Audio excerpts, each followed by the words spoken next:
and he had destroyed his villa in Morocco, and the landlord of the villa was quoted as saying, "He must leave. He has violated every tenet of the Quran." Oh my God. Jesus Christ, Russell.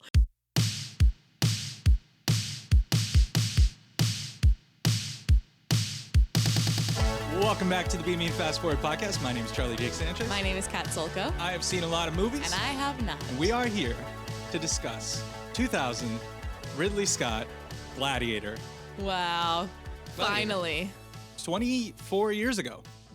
Don't this say movie that. was released in theaters. Y2K. Starring Russell Crowe. Oh, I mean, what do you know about Gladiator?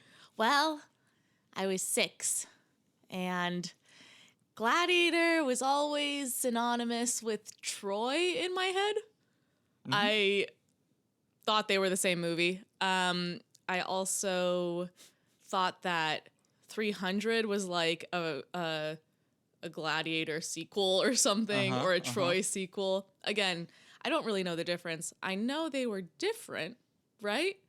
The Trojans and the Romans, are they different? Yep. They're not the same thing? They're not the same thing. My mom's rolling in her bed. She's alive. She's a history buff. A history buff. Your mom is, yes. So she works at a she's museum, really disappointed in an art me museum, right now. but still, neither way. So the Trojans were Greek? The Trojans fought the Greeks, I think. Okay. Trojans, so I think, were totally their they own all thing. wore sandals, and that's in my head the same. And that's all I know. All right. And I know the theme song. Sure. Yeah, you know the score pretty well. I think it was just that, like, the theme song comes up in a lot of my, like, movie soundtrack playlists. Yeah. Because it's very famous, I think. That's a spoiler for those playlists. Is it? It doesn't have words that I can understand. I do kind of feel that way. Like, recently we've been playing the I'm Not There soundtrack. I love that movie. Mm-hmm. I'm Not There, the Bob Dylan movie. And I feel like I'm cheating. Like, Kat hasn't seen it yet. So I shouldn't be showing her or having her listen to the soundtrack. She has no idea. I don't have any context. As soon as you watch the movie and you hear the songs, you're going to be like, oh, right. Yeah. Okay, Gladiator, big deal. I won't say too much, but we haven't seen the second one phenomenon. either. We have not seen the second one. We probably will not see it and record it on this podcast. It's just getting away from us. And unless it's like spectacularly good. We might do a Be Mean at the movies. We will see. We will see. Freaking love it. We have attempted to match the movie, the sequel that's in theaters with the movie that we're currently covering, and it's just getting away from us way too fast. And so I think when we're a more well-oiled machine, I think that'll be the system. Correct. But, yeah. But for now, this is what we have, and we're gonna turn on Gladiator and get back to you. Yay! Men in sandals.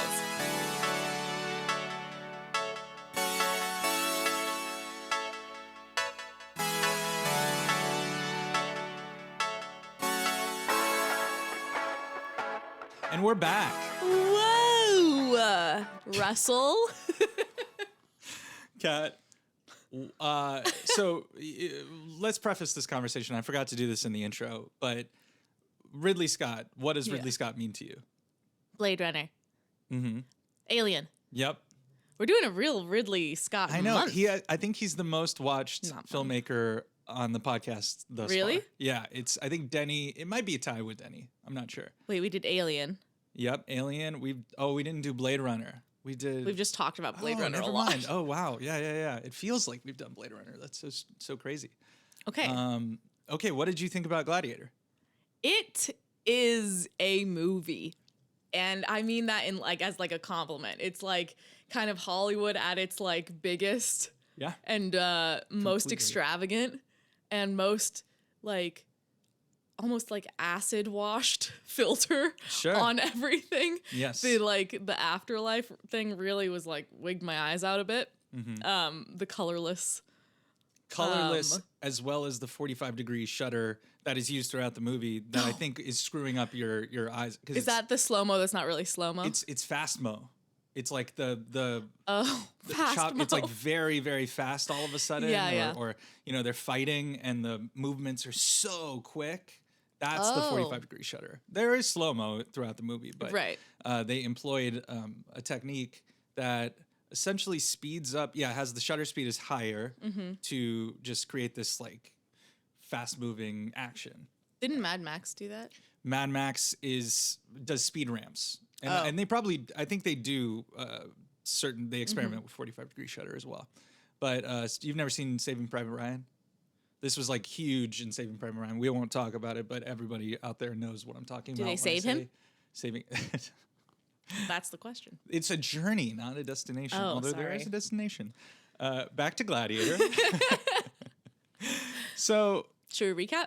all right, to recap Gladiator, for those who are watching this without seeing Gladiator or haven't seen Haven't seen it in a Gladiator in while. a very long time, story of Gladiator is about Maximus, Meridius. What's his last name? No freaking clue. I forget. Right, literature. This is off to a great start. Maximus. And it's about Maximus, and he's a Roman general, and it's the opening is a giant battle. It's the conclusion of Rome's long 12-year war, I believe, against a series of tribes and Germania. Germania taking over more property and land, and Maximus, inglorious spectacle, wins the battle, meets with Marcus Aurelius, the emperor of Rome, and you find out he's dying. He believes that Rome should be a republic, and he wants to pass it off to Maximus to give it back to the people. And the wrench in that plan is Marcus Aurelius' evil son, Commodus, played by Joaquin Phoenix. Evil. Marcus Aurelius, played by Richard Harris, fantastic in the role, very small. I think it was the last thing he did before he died. That and Harry Potter. Harry Potter. Yeah, I think it was. I didn't really close realize proximity. when. No, keep going. Yes. Max. Yeah, yeah. Keep going. And we always do this. Then Commodus murders Marcus Aurelius and declares himself emperor and makes Maximus kiss the ring. Maximus refuses. He leaves. He tries to leave. He gets seized and they attempt to kill him. He escapes. He's trying to find his way back to his home where his wife and kid are. That's where he went to go after the battles were won. He's always trying to get home. Always trying to get home. Yeah. And more ways than one. And so he goes there.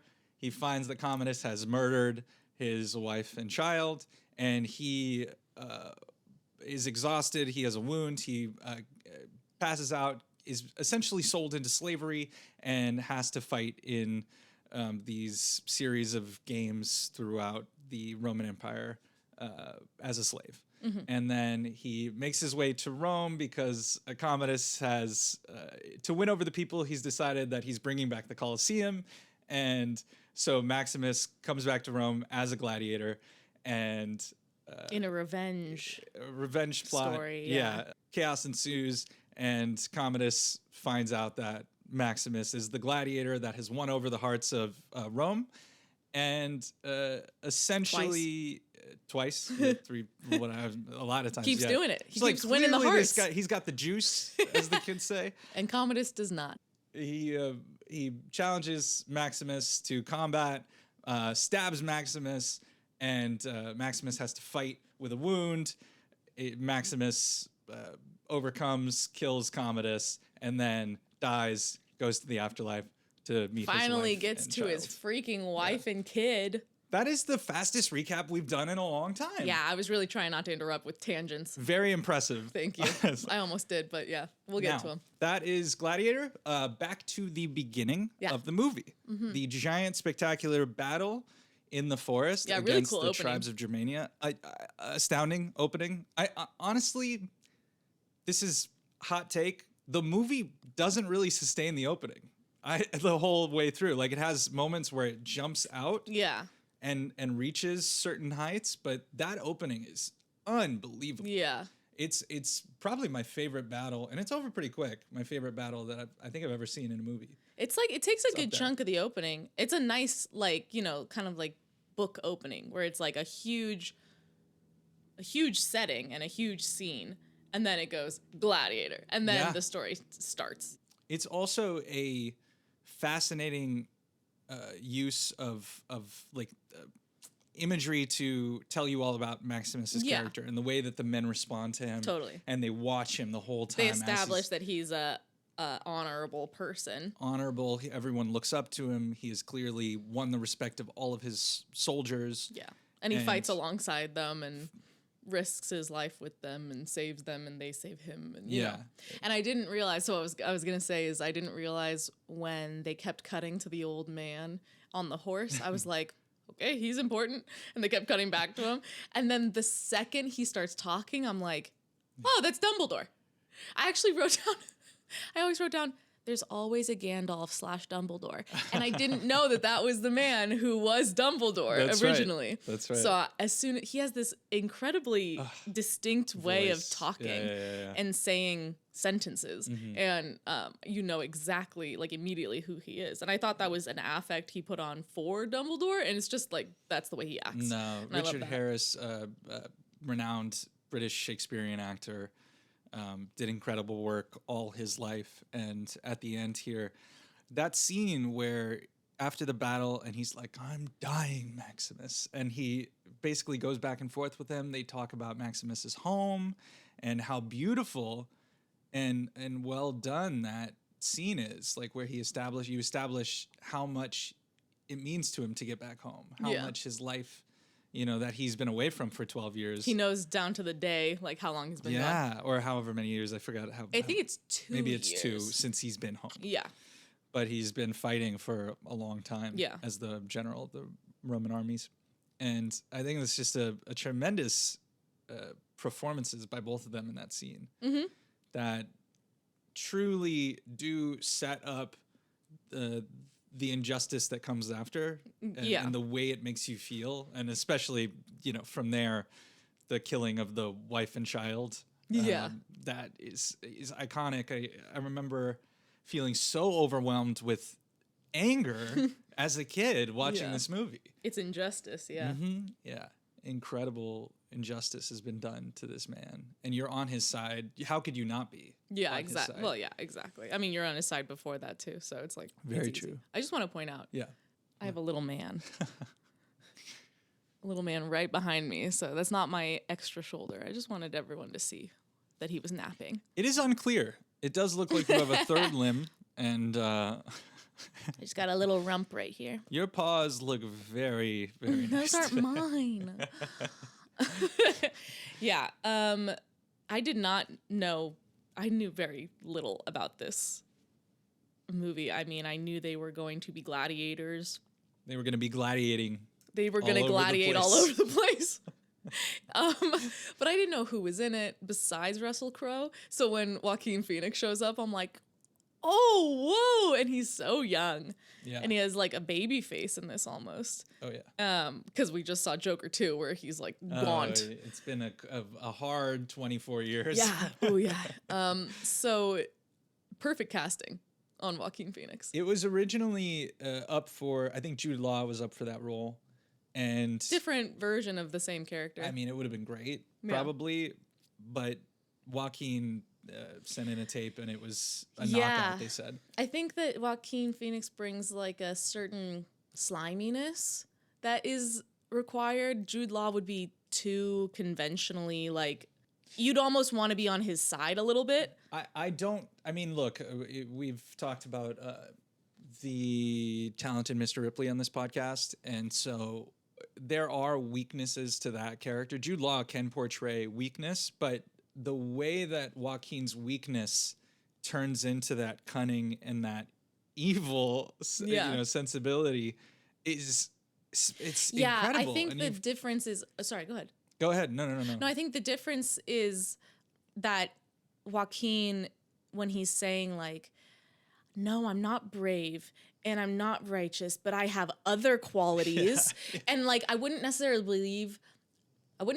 believe that Jude Law wouldn't be like brave and like, I don't know why. I think it's just his style of acting is way more like earnest, whereas Joaquin Phoenix has this like really nuanced, kind of like creep, like slime ball portrayal where he's like, no, I was always a coward and I was always like too this, too that, like too cunning, too ambitious. But like those are good qualities sometimes too. And you never saw them as good qualities. It's so like, I mean, at the end of the day, all stories are about daddy issues, and that's Of course, and that's yes. I mean, every story that we seem to like. Anyway, probably nothing there. No. So Joaquin gives that speech about, I have these other qualities, and then Richard Harris responds with, "It's not you, it's my failings as a father." Yeah. And so whatever he just said doesn't matter. Like even if Joaquin was able to get his dad's love and approval in that moment, he's like, you know what, you're right. Wow, I've been wrong this whole time. That's not what he says. No. He's like, like, oh, you're just a fuck up, but not because of you, It's because because of of me. me. But it's still like, but you're still a fuck up. Like who knows what would happen if he did get his father's true love out of this, or if he's just a rotten egg. or if like he'd always be wanting more because his personality is like always unsatisfied and always like needing more lean power. More, I probably think that, and nature it's over great nurture. that it's not said, but you can kind of tell because of the way he's so insecure and like constantly like there's this like insecurity, desperation for approval, and like, oh, did I miss the battle? And like, so funny. so funny. I was trying to get to the battle. It's like, no, you weren't. But you want him to think you were. Yeah, exactly. And you want the men around him And he to sees think, through you. Yeah, And that's what you hate most. that's right. Yeah.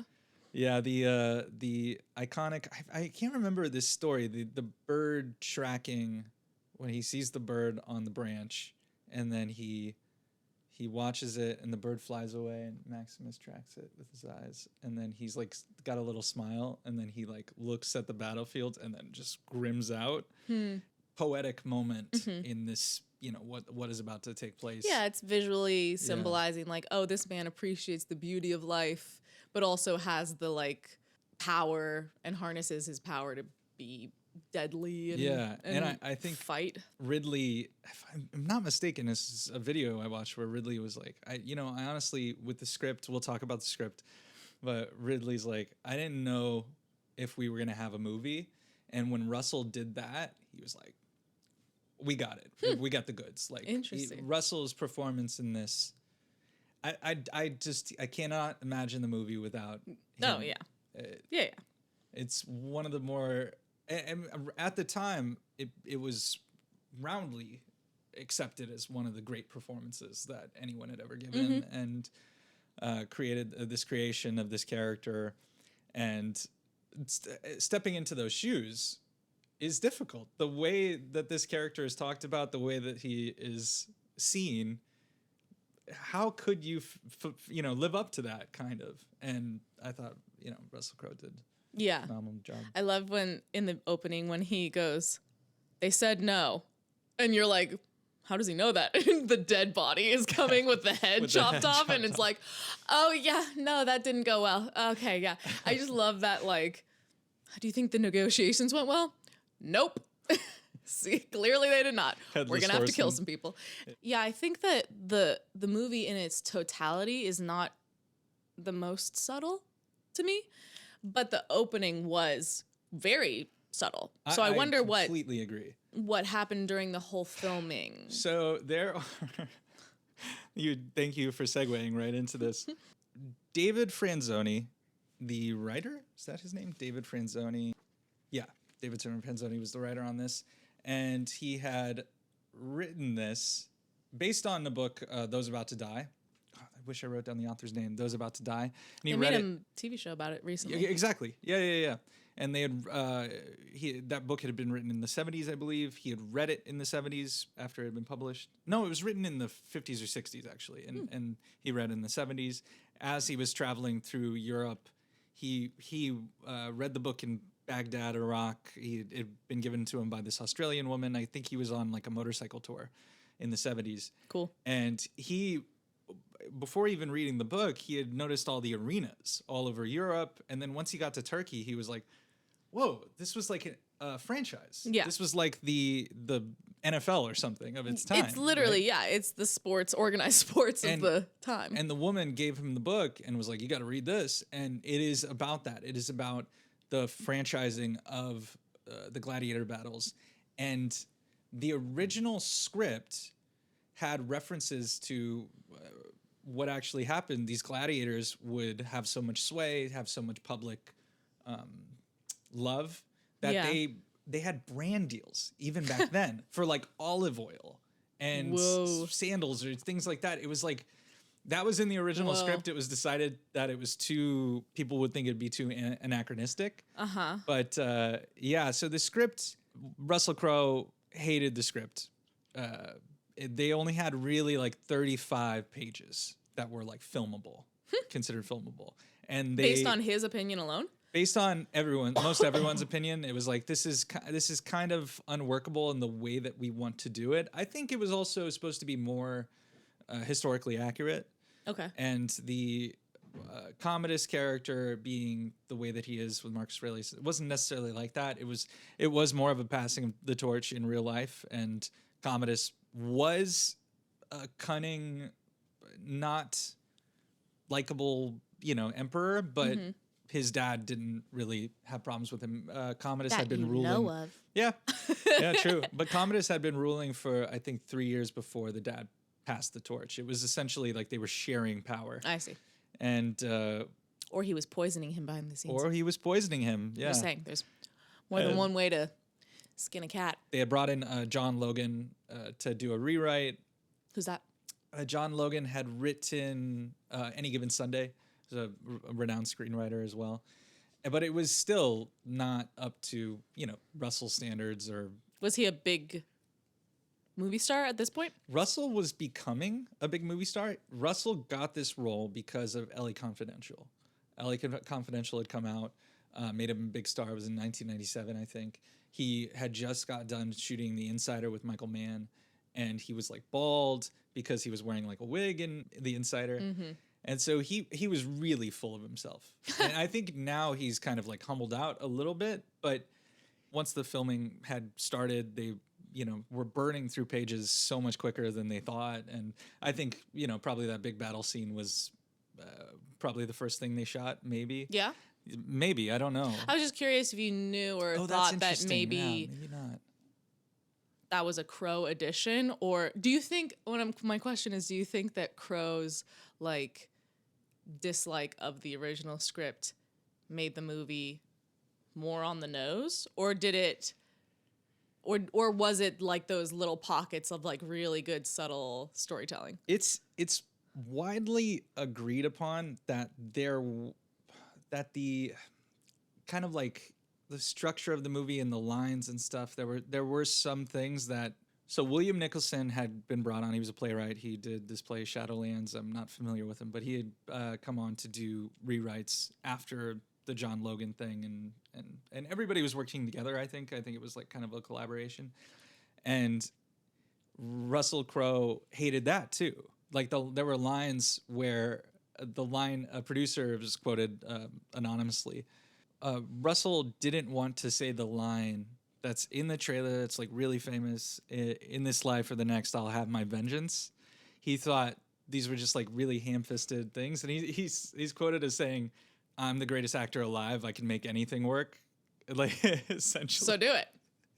Essentially. So say the line. Right, and he did say the line. Yeah, and it's it's iconic. That's interesting. I agree that I can't remember what TV show it is. I haven't seen any actual episodes of it, but there's this TV show about Greek, Roman, who knows. The language is so modern and like casual that I saw a clip of it maybe on TikTok and I was like, oh, I'm never watching this because it's like, Jessica didn't go out with me last night. Like literally, and they're in ancient Greece. And I'm like, okay, listen. People lived to maybe 40. They had to use their words like a little bit. I think things were more dramatic back then. That is really interesting that you said that, because the first draft or the first couple drafts of the script had things like put that in a museum, or like anachronisms like that we use today. And Connie Nielsen, who plays Lucilla, is quoted as saying like, "Do you want me to say it like this?" Because it was so modern. Right. So it's interesting that So like if there are phrases that seem ham-fisted, I understand to a certain extent, like an actor not wanting to say it because it sounds over dramatic or melodramatic, but these guys are fighting to the death over and over and over again for the chance at like a little bit less slavery for themselves and like a little bit more money. Yeah, I think things are pretty like dire every single day. That's a great point. I think I also believe that I would have to believe that the screenwriters who worked on this were also complete fans, or had ingested so much of like the early Gladiator movies or Spartacus or whatever, that where things were a little more, you know, Shakespearean or totally Shakespearean. Yeah. So I think if you think of it like that, if it's Shakespearean, Shakespeare could be considered melodramatic all the time, but it's poetry. It's like, oh, in this life or the next, I will have my vengeance is like a cool line. Super cool. Yeah. It's not like that's what they thought. That's what all of ancient Rome thought was like, oh, what I do in my life matters in my eternal life. And like, very true. Yeah. they really, that's all they believed was like, this is a temporary life. And if I do well here, I can live in glory for all of eternity. And that's a interesting point, because I mean, back then the philosophers were so outsized. You know, people always joke like comedians now are the philosophers of our day, and what a sad thing that is. But I mean, I see the thought process. Sure, given the state of comedy today, I think is what I'm talking about. And the state of the world. Yes. It's kind of comedic. But yeah, I think that is true. I mean, Marcus Aurelius was a firm believer in Stoicism, and so it is fascinating to consider that as far as the screenwriting is concerned, as far as something that may sound silly on the page. Russell Crowe saying it the way that he says it, the gravitas that he delivers it with, it works. You know? I also think that like a lot of lines read on the page very cheesy. And then like if I'm watching a movie and I'm thinking about the lines that they're saying as just like, it sounds natural, it sounds great on page, it's like extremely cheesy, super expositional, whatever that is. And then the good actors make it sound natural. That's why whenever I often work with people on scripts and analyzing them for either auditions or whatever. Yeah. And I always try not to shit on the script immediately. Right. And there's constantly people are like, this script, I don't know. I'm like, don't like throw that out, get that out of your head. Right. Try to, earnestly approach this. And, I think I think a lot of the time we're a little hard on screenwriting. This movie though, however, like I do agree with Russell Crowe some of the time.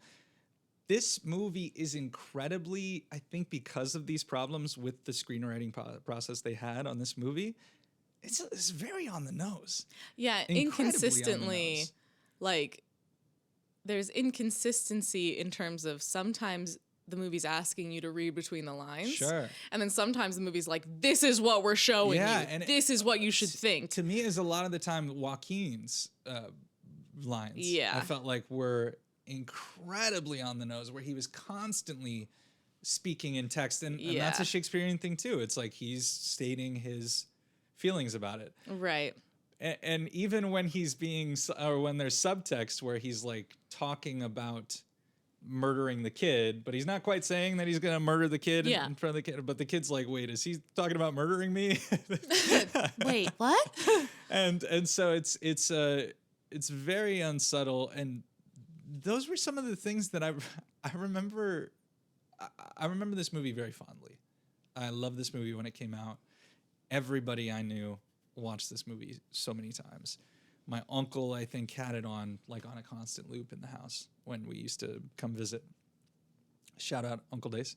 And Dace? and it was just a big deal. And so I had this idea of it in my head. I haven't seen this movie in at least 15 years. And watching it now, it really bugged me how it yada yada yada the whole time. Yeah. And all of a sudden it was like someone had to deliver this monologue that was making up for something that was missing. Now, I will say, as many people in the audience know, Oliver Reed, who plays Proximo, who is the slave master for the Gladiators, he died during filming. What? They were in, I believe, it might have been Morocco at this point. It's unclear to me. He was in a pub, and he was a known booze hound, and a British destroyer pulled into port, and they were at the pub he was at. He challenged them to a drinking contest, and he died on the floor of the pub. Yeah. And so this is partially through filming, and so they made it up by getting a body double. It was early technology where they were able to face replace some of the performance. Whoa. Weird. Yeah. Because I have a note maybe later where I'm like, damn, they really rushed Proximo's fucking death. Yeah. It was like, he said something like really nice and dramatic, and then they were like, stab, stab, cut away. And I was like, fuck, that was like one of the main characters. They had to attack that on. I think Proximo was supposed to survive. Oof. Yeah. I mean, I like that he died. I think that serves the story more. But whoa, I did not know that. That's crazy. Oh my God.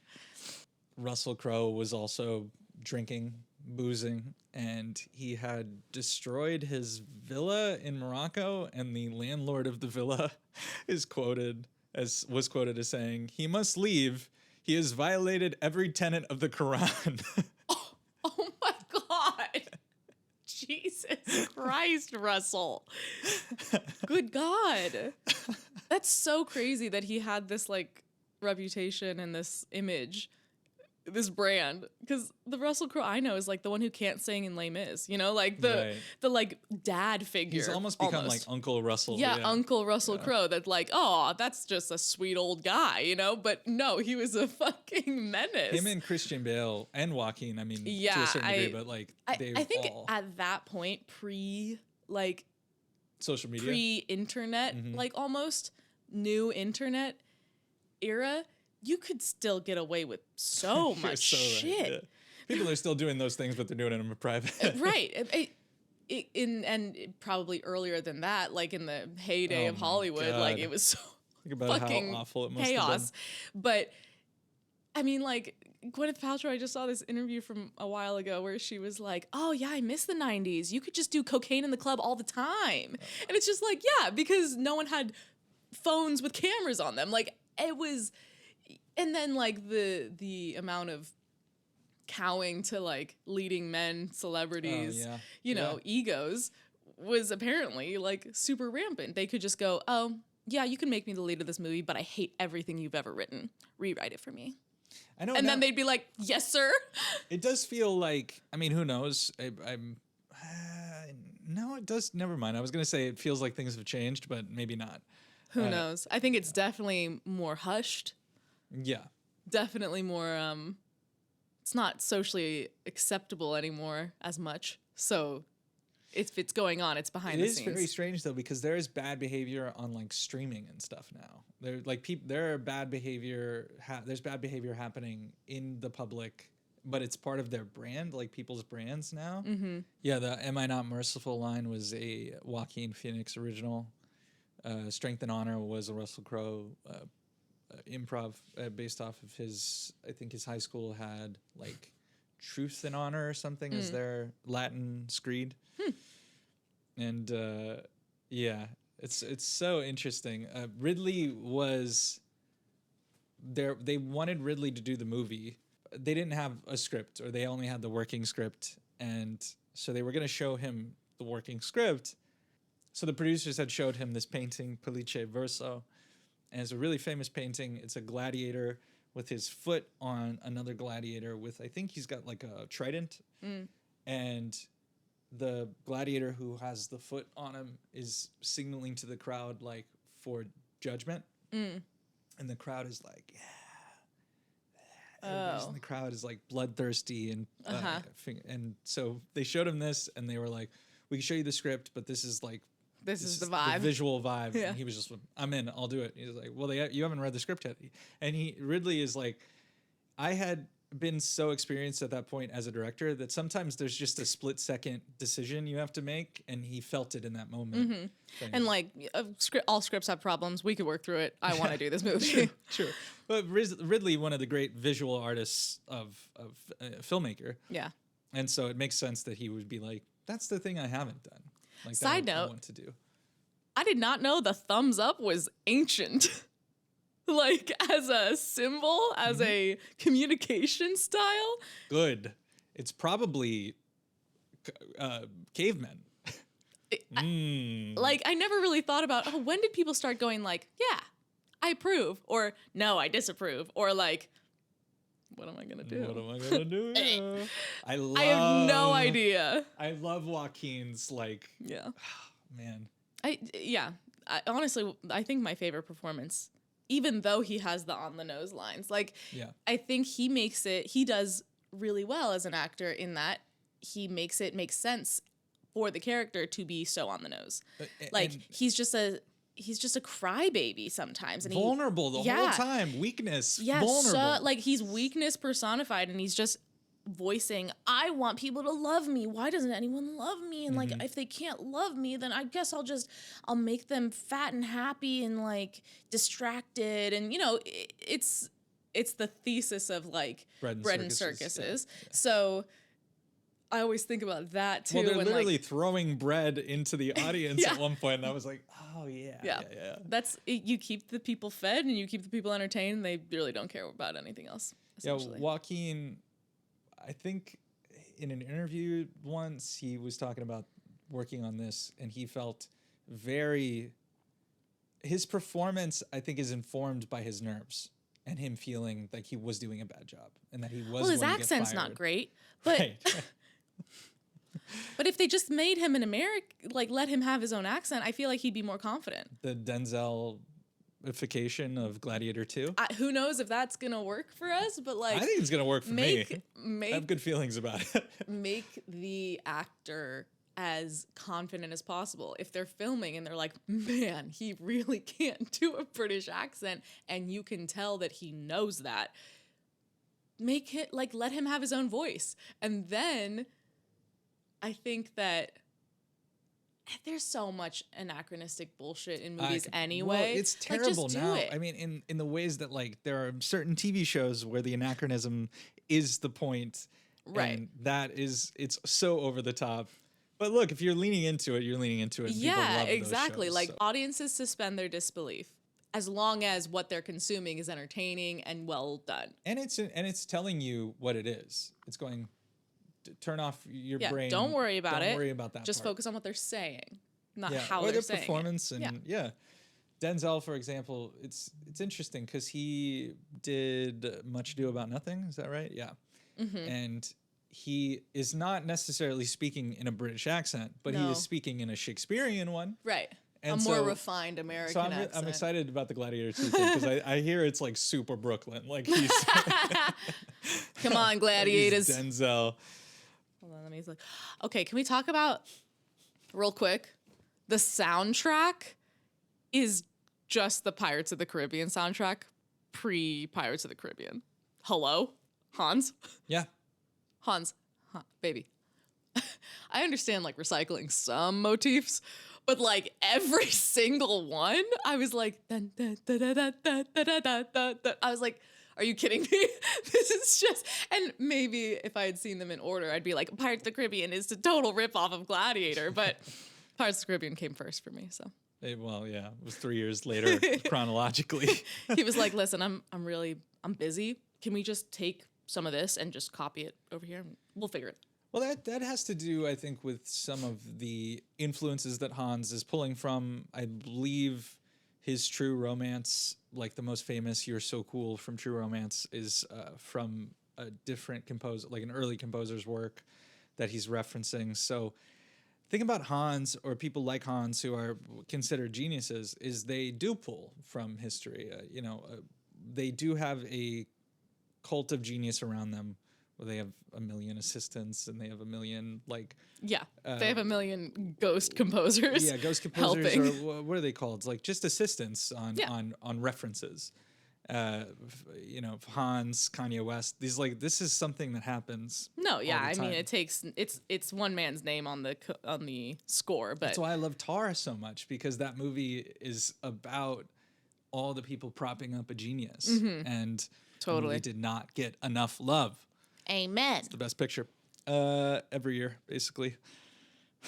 So Ridley and Russell have worked together 4 times total, 3 times since this. Oh, okay. This And- was their first. Yeah. Got it. And Russell's quoted as saying, "One of these days we should do a film where we know what we're going to shoot before we start."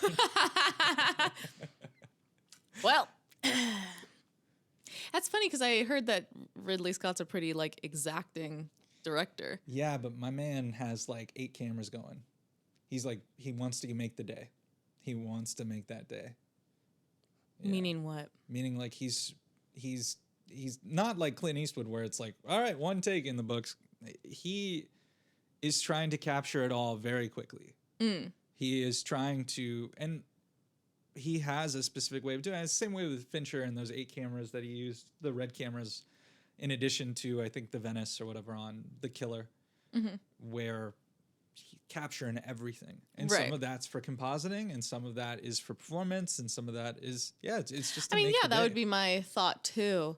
What was the thing that we just saw about Ridley Scott where someone didn't like his style directing, and why? The cinematographer for Gladiator 2, Oh, really? yeah, is quoted recently as saying, Fuck that guy. no, it's just Ridley has one way of working that not for me, but Never again. and that's what he's talking about is that multicam thing where he just wants to get a move on, I think Interesting.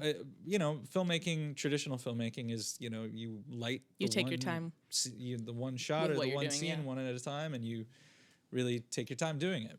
Ridley is kind of that was good enough, and he knows that he's gonna find the movie in the edit. I think is a big part of Ridley's, and Yeah. and to his detriment at times, people with the most recent Alien movies feel what the hell. Yeah. Yeah, Gladiator I think 2 that's seems to be his best reviewed movie in a minute. Now that Really? I'm thinking about it, yeah. Yeah, I mean, I didn't really notice it in Alien, to be honest. I definitely noticed it in Blade Runner, though. I was like, sorry, what's the emotional through line of this person? How did they get from here emotionally to here? I didn't see it, and it wasn't talked about, and it wasn't subtexted about. So, and yeah, that's a consequence of that kind of style of filmmaking, which is I think we got it. Let's just move on. And Yeah. okay, that would drive me crazy as an actor. Some of them are more esoteric than others. Blade Does Runner. esoteric mean? Esoteric meaning I think the mystery is a part of it. Blade Runner is wait, what? How is this person what is this person feeling? Sure. What is this person? Are they a person? The whole movie of Blade Runner is that concept. Yeah. And so that to me feels intentional. Some of the other ones, it does feel a little bit lazier, like a Prometheus, which we've talked about many times on this pod. We need to rewatch that. No, we do not. Come on. I've watched 12 clips of Prometheus since we watched it. We already did a whole podcast about Prometheus when we did Basically. Alien Romulus. Can we talk about how dead giveaway that he's never going to see his wife again is that she's not a famous actor? Oh, yeah. I was like, that's an extra. I really don't think she's going to get a line of dialogue. One of the few brown people in the movie is an extra. Actually, there's a lot of brown people in this movie. There's are a lot of one of the few brown that extras. I grant you. But is she a brown person? I thought she was I just think she's Sicilian, Italian, something like that. Or yeah, I'm not sure. Although I think she has. Are you saying Italian lines. people are brown people? At one point they were. They still, yeah, kind of are. Interesting. Interesting. I thought she was, a tan white woman. Do you know who the Moors were? The Moors, Mm-hmm. the black people in Italy. Mhm.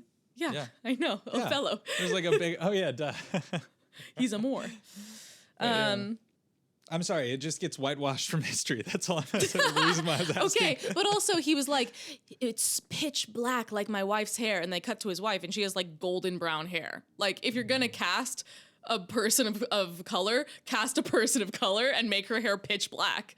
That is interesting because I'm pretty sure they probably did some of that stuff afterwards or before. I don't know. You can tell that some of this is like shot out of order and in a big way. It said that he improv some of that speech about the home. Oh, fuck, now we gotta dye this woman's hair black. Fuck. Russell! So they shot it and they were just like, Whatever. It's dark enough. is her hair golden brown or is the color grade so Dude, extreme? the color grade is so wildly unsubtle. I was like, listen, I think there's a way of portraying the afterlife that doesn't look like you actually went to hell. It's so like blasted with contrast that I can't even like look at it sometimes.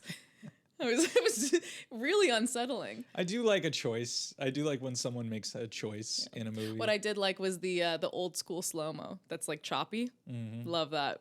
It's really nostalgic. Oh, you're talking about Effect. not choppy. You're talking about the slow shutter speed. I think is just like that, like it's like smearing almost at times. And No, this was like choppy slow-mo. choppy. That like slow-mo. they were going, 120 or 60 or whatever the slower frames. I don't know the technical thing, but like you could tell they were doing slow-mo on the cameras, or they were slowing down the rate of the film or something like that. Mm-hmm. And it's choppy and it's like a kind of a nostalgic, like old school look to me. I don't know what you're talking about. I'll try to find it. Yeah, and we'll put it up. Because I'm thinking of the slowed down where it's like the slow shutter speed and it's like. Maybe we're talking about the same thing. I think we are talking about. the Okay, same great. thing. Yeah, just in different ways. Can we talk about my guy, Who's your guy? Djimon Hounsou? Oh, Djimon Hounsou. Love Djimon Hounsou.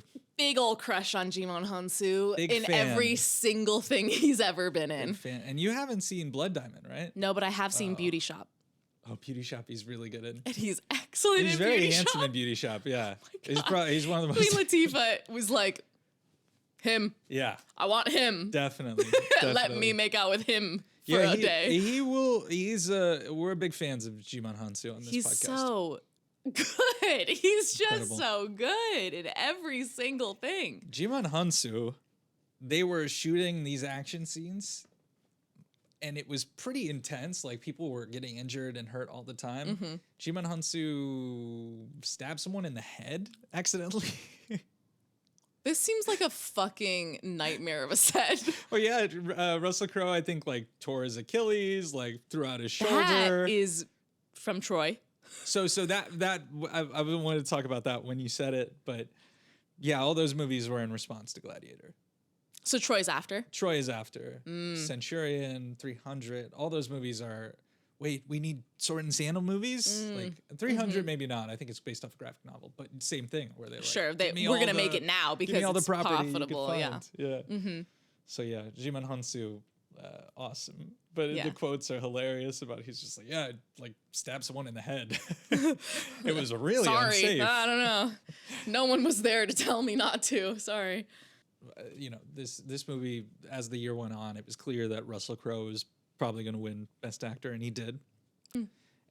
But Ridley Scott had given up producer credit because there were so many producers on the movie. And he was like, it's all good. Like, I don't need the credit as long as I'm being paid for the producing of the Sure. movie. And the Oscars come. It wins Best Picture. He is left out of the stage scrum. Like, he basically, like, there were so many people and he wasn't credited as a producer that he was just like, fuck it. And then he was like, I'm never giving up producer credit what? ever again. That's crazy. And he never has, and he never will. Wait, sorry. This won Best Picture? Mhm.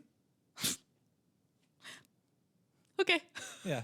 Best Picture, Best Actor. I was saying, like, there's a decade here from, like, 96 to 2006 Yeah. where movies were so on the nose and chose to be. And it's like, and they were so like spectacular. They loved the spectacle. They were throwing money into these things, like, and not always with like the result being necessarily some of the best cinema I've ever seen. I think that if the Gladiator was made today, I think if Gladiator came out as is today, it would not win Best Picture. I mean, I don't think Dune Gladiator Part 2 might win Best Picture. Not the same. Not the same to me. I agree with you to a certain extent. Dune but I Part think 2 is such a subtle. To me as well. Yeah. But I think Epic. there are some people who are like, that movie's kind of dumb. It's like a big dumb movie. I don't think so. I think it's like big smart sci-fi. Yeah, big smart. Yeah. But I agree with you on the merits of like the conversation you're having about what I like to call like the Bush era of movies. Yeah. Where they're like, it's too complicated. The world's too complicated. Let's tell them what to think in these movies. Even a movie like Lord of the Rings, where it very simple, straightforward. Yeah. What it's trying to do. Yeah. And I think that movie was what it was because of the time it came in. Sure. I mean, 9/11 happens. The movie, first one comes out, I think pre 9/11 maybe, or is it after 9/11? And then the next 4 years of that movie coming out, those movies coming out, I inextricably linked in my head. Totally. Of what the world was craving. I think it's also, moment. it's like a brand of escapism that is like bred in circuses. It is like, oh, we're so sad in reality, so let's churn out. Yes, however, but the whole, like the through line, the thesis of all those are good and evil. Yeah. Simple. Totally. Simple. No gray. And no gray. It's like evil. The evil antagonist is evil. You do not have to empathize with him at all. Yeah, Sauron is the Sauron's most like- evil entity Yeah. ever. And the things that keep trying to make him a nuanced character. Look, I know the books. Okay, we're not going to talk about What? this. We're not getting into We're Lord not of the getting Rings into the Lord of the right Rings now. right now, but god damn it, dude. I said all stories have daddy issues, dead wives, revenge guys, and toxic agents. I'm talking about Proximo. Yeah. Oliver Reed. I also love I didn't realize until recently, I can't remember what I was watching, but I didn't realize that all the gladiators were slaves. Mm-hmm. And you could earn your freedom in very select circumstances where you became a celebrity and got brand deals and stuff. But for the most part, they were just slaves. And like, there was a huge culture of slavery in Rome with eunuchs and servants and an incredibly separated upper class of people who owned slaves. And then like, I think that's why it's so rare for gladiators to become not slaves, because then it gives hope to every other slave that you can like get out of it. But it is like a really fascinating norm in society that they portray, I think, pretty well, where it's like, what is his speech? He's like, I am your mother and I am death, or I was there when you were born and I will be there when you die or something. Yeah.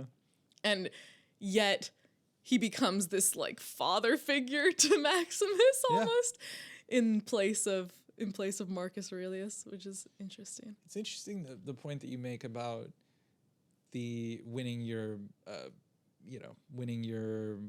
freedom. Mm-hmm. And in actuality, the Commodus character was known for fighting in the gladiator tournaments. And I think what they said, a historian was quoted as him not being an inspired warrior. And and so us gladiators used to throw the fights for him. All To the let him time, win? To let him win. That would happen a lot. That makes sense. I wish they showed a little more of that. He eventually was, there was a plot by his sister to take over. He found it out. She was exiled, Lucilla. And Lucilla... So these are real Lucilla, people. Commodus, and Marcus Aurelius are real. And one or two, I think Quintus was a real general or something. Mm-hmm. And there are a few people who are based on real people. But yeah, the Commodus thing was like, he eventually got so paranoid because of all these attempts on his life, and his mistress had found out that he was planning to execute her and a series of other people, and so she created this plot to kill him. And she poisoned him. He vomited up the poison and was like fucked up, but was not dying. Yikes. So she had this wrestler who was in the Gladiator tournaments and stuff, come and choke him out in his bathtub. His name was Narcissus. Narcissus. Cool. Narcissus. How do you Narcissus. Yeah, I don't know. And so yeah. So And then that's he the died. real story. Yeah, then he died. That's how he died. Yeah. Yeah. Wild. I always thought. Before he died, by the way, he had tried to change all of Roman culture in Rome to Commodus culture, and everything became named after him for like a year or two. Sure. And then he was immediately, basically, everything was restored upon his death. They're like, all right, now that that's over. There was a year of 5 emperors, it was called, where a series of successions happened. And then about 12 or so years later, I think, the Emperor Septimius Severus restored like his standing and deified Commodus for all the good that he did. It was interesting, really fascinating. See, that's what I'm talking about. They're dramatic people. Yeah, it's true. They're dramatic people. They didn't have time for subtext. We have talked about a series of, the highs and the lows of this movie.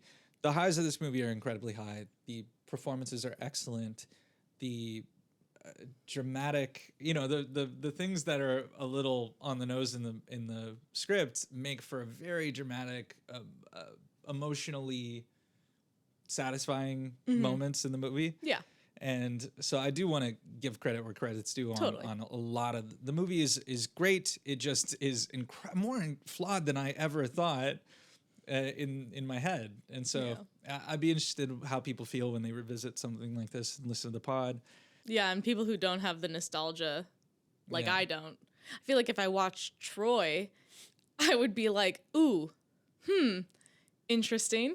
But in my head, I'm like, oh my God, pretty cool, like kind of idea. Although I do remember the ending being like weirdly CGI. I can't remember what happens. Anyway, yeah, I think that there's like merit, and it was a cool movie and a big movie, and hopefully Gladiator 2 is like cool and big, and if it's not saying any more than that, then that's okay. I'm so glad I watched this before watching Gladiator 2 because too. I am primed to kind of like it more because of how flawed I find this now. And so it doesn't have as big shoes to fill in your head. No. As long as it's entertaining, I think I'll like it. Yeah. And I'm sure I will have opinions about performances and everything, but Ridley considers this a top 3 movie for him in his filmography, which I understand from a directing point of view. Sure, I do understand. Because it is quite a feat. Like, I mean, getting those tigers. There's a real tiger that was used at one point, almost killed Russell Crowe by 2 feet. That tracks. And the way that he mythologized, he was able to portray the myth. I really liked, and that opening scene, it's still is such a high mark for me. Yeah, totally. He had heard that was a forest in England. In Surrey, I think, near Surrey. And he had heard that they were going to cut it down. So he was like, can I set it on fire? And they were like, yeah. So that's why it's so real. Wow, that's nice. So real. That's sick. I love that. So good. Yeah. Cool. Yeah. All right. Well, that is Beaming Fast Forward, Gladiator, Ridley Scott, 2000. Do you have any thoughts to share before we go? I think Bug would be really cute dressed as a gladiator. Oh, true. He has the chest, the barrel chest for it. So that's my thought. He kind of looks like Russell Crowe. He thinks he does. All right. All right, guys. Thank you for watching, listening. Like, subscribe, follow, all the things. Comment. Share with your friends and family. Yeah. And tell us if we're wrong, if you feel very strongly about I love to be something we told that said. I'm wrong. Or if you have more information about the history or the movie. Actually, if you know the difference between the Greeks and the Romans, please let me know. And there's so much more info on the making of this movie that I'm sure we didn't get to, but yeah, it's exciting. Yeah. Nice. Bye, guys. Good job.